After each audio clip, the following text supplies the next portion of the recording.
Vous voilà dans une des cours du château, au sud de l'espace castral, c'est-à-dire de l'espace fortifié seigneurial dont on peut dater l'apparition au XIIe ou XIIIe siècle.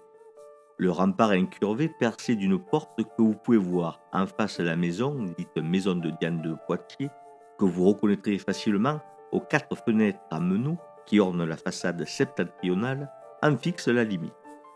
Ce premier rempart existe sans doute encore au XVIe siècle, mais il a été doublé d'une seconde enceinte au XIVe siècle, comme vous le savez peut-être.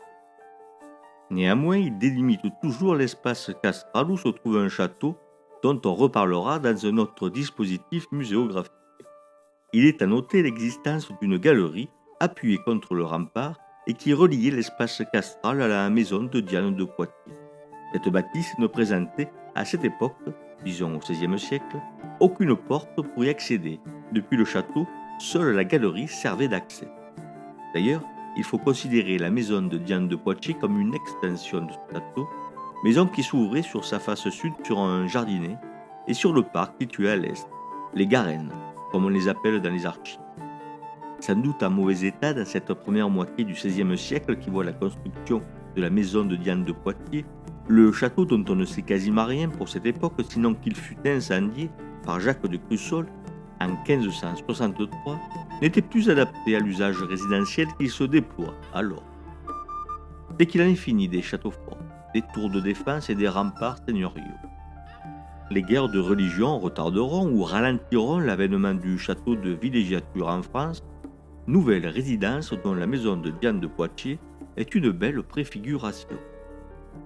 Au XVIIe siècle, donc, les oripeaux guerriers des résidences aristocratiques s'effacent au profit de formes architecturales nouvelles, de la lumière avec ses grandes fenêtres à croisées de meneaux. On apprécie aussi les eaux courantes et les jardins qui accueillent ces plantes nouvelles venues d'Orient, par l'Italie et l'Espagne. Car le Comtat est un des deux plus grands centres d'innovation horticole du Midi avec la ville de Nîmes.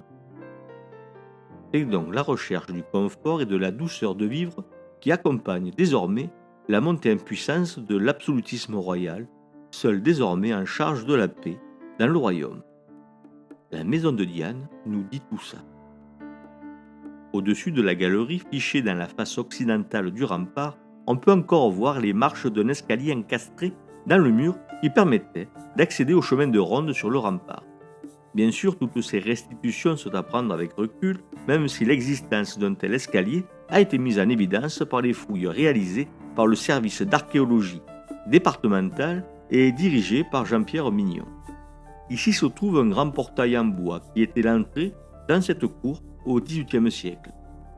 L'était-il déjà au XVIe, doublant l'entrée hypothétique proposée ici? Nul ne le sait vraiment. Ce portail existe d'ailleurs encore aujourd'hui, et vous l'avez passé en venant ici, dans cette cour où se trouve un mûrier, car il encadre le seul et unique passage accédant à cet endroit du village.